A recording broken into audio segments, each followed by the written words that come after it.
Hey guys, how's it going? Alex Hutchings here, and today I'm going to just run you through a few things with the GX10 by Boss. You know, this is like the little brother, if you will, of the GX100, and one of the things that's really cool is that you can upload patches or download patches from the GX100 as well as patches created for the GX10. More compact version. I'm sure you probably know all about the touchscreen, multicolor screen and everything like that. So let's just kind of get into some of the sounds and some of my patches that I created.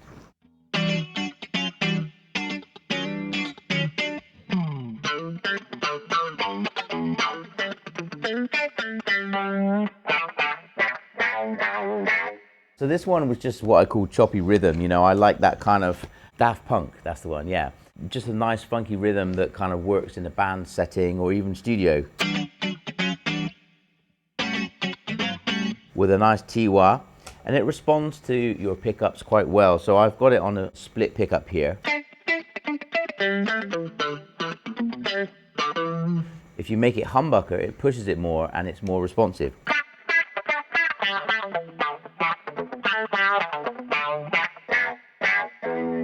So yeah, that's a really usable rhythm patch. Then I was trying to kind of get some inspiration, some sort of low riff. So I made an octave riff inspired a little bit by Zakk Wylde at the time.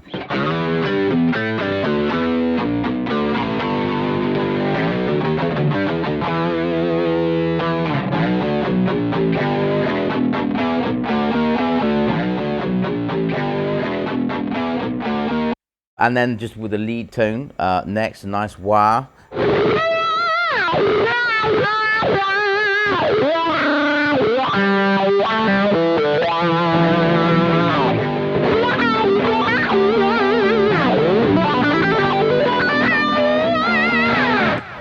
Yeah, just a bit of fun on that side of things. Wanted a blues kind of tone.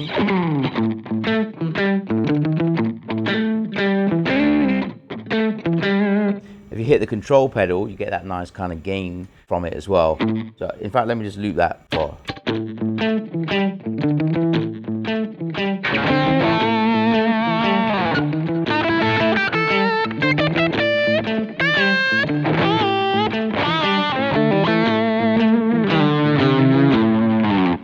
Just quite a simplistic, more modern sounding blues, I suppose. This one I really like, which is where I'm using the polyoctave, and I call it E and A jazz tone because it pretty much focuses on the low two strings. If I played this kind of thing,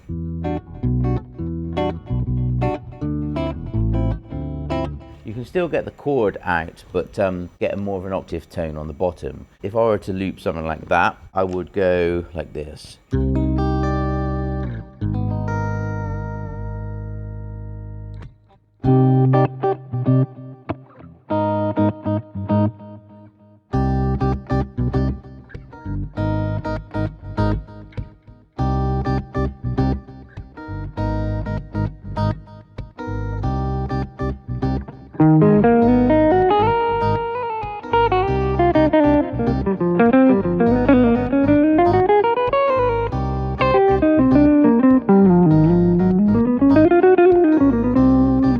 Notice when I take the control off, that removes the octave.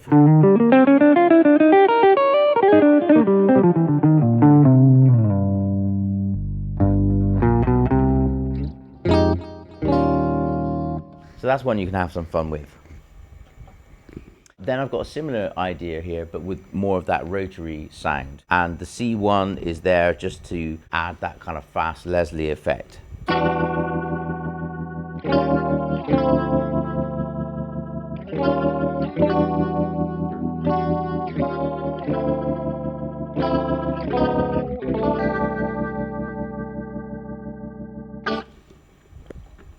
Then just a few variations really. This one I call a light tones.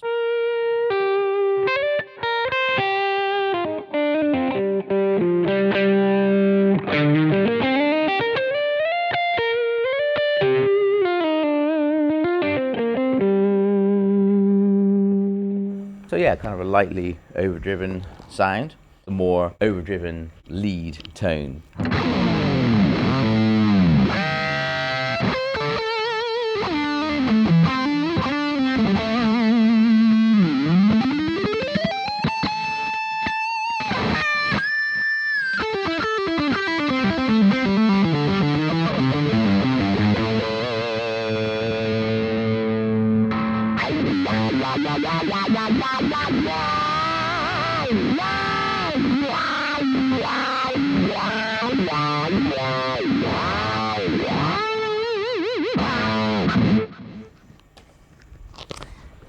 Now this I call 1,000 delays because I've got lots of different delays, probably not 1,000 but more like 4. But it makes for quite a cool effect. Check this out.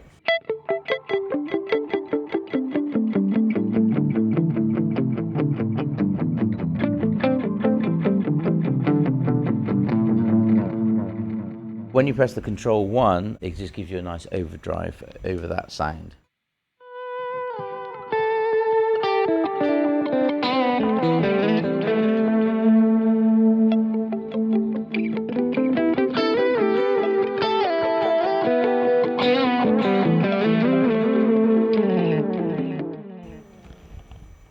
And then finally, Chewy lead. Again, just another variation for you.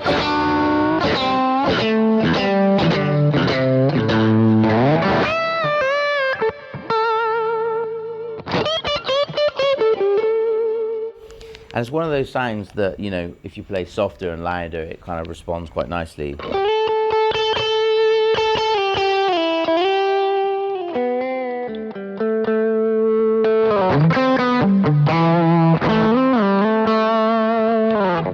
So what I'm going to do later is go through some of the patches that I uploaded for the GX100 and show you how you can import them into the GX10. And probably what I'll do is just upload these patches anyway, because I've been tweaking them a little bit today. Powerful features of the kind of products is the ability to connect to the Boss Tone Exchange. So I just want to quickly show you how to do that. So you go to bossToneExchange.com.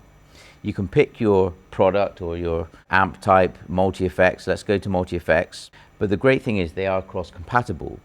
Go to this page and go to the downloads. You'll see my set is here. If you click on that, you can see the description and simply download the file. So I'm going to come back to how to actually do that later. But for now, you might want to download that. I'll show you how to import it later. The other thing that's really important to know about is the Boss Tone Studio. So let's load that up.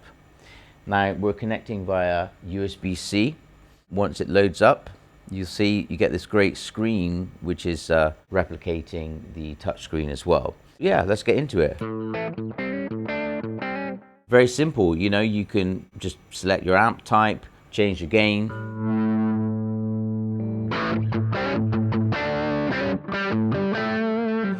All of the options you would imagine, all your different amp types.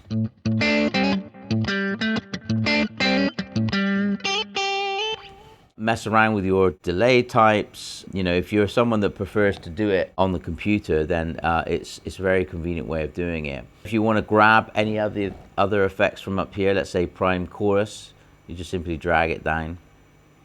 You can overwrite or just add to it. So, but never fear, if you do that and you want to go back, you can just add to it as well. So I'm going to add a delay back to that. Let's say I like the Terra Echo effect. I'm going to add that here. Let's see what that sounds like.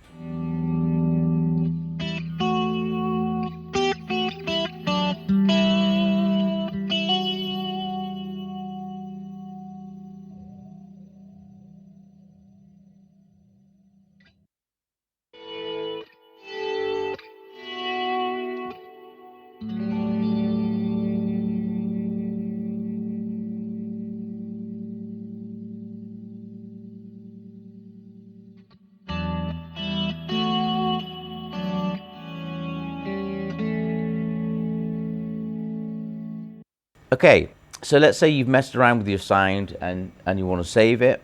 You can just simply write it here. You tell it where you want to save it. Say we just put it up here on 39.3. So then that'll work its magic. Then it's saved into a pedal. There's a Librarian software as well. What that means, if you haven't used that before, when you go to Librarian, you're able to save every single patch and back up what you've done. So what you would do in that case is create live set and name it whatever you like. Just call this A or Al H. Okay, press OK, and then here you have your blank canvas, so to speak. So what I've done is just selected the 10 tones that I've kind of edited for the GX10, and I'm going to drag them into this new live set. You know, it does take about a minute or so. Make yourself a cup of tea or a coffee, come back, and it should all be done for you. Okay, so that's done now, and you can see the nice thing is it's all labeled 1 to 10. In the GX itself, I started on patch 29, for example, but it's kind of conveniently started it from the beginning. If I want to, I can export that. So I come over here and export, and you select the live set you want to export. So I'll H, and to File, Save as GX10, I'll H, let's say, I'll just put 1 to be sure. You press Save. Now the good thing is you can share that file with friends or just save it as a backup. So that's a really handy way of using it. I hope that's helped you a little bit, and I'll see you on the next video.